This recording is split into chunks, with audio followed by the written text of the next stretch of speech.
Hello everyone, today we will talk about how to fix or how to solve the problem of white screen on Pinterest.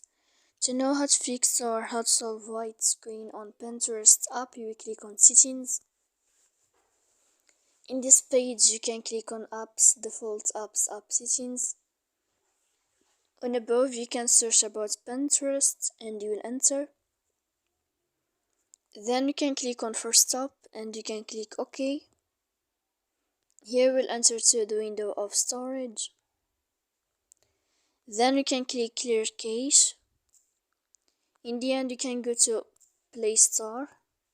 You can search about Pinterest, you can uninstall your app and you can uninstall it again to fix that problem. So please don't forget to support us by like and subscribe. See you next time in another video and thank you for watching.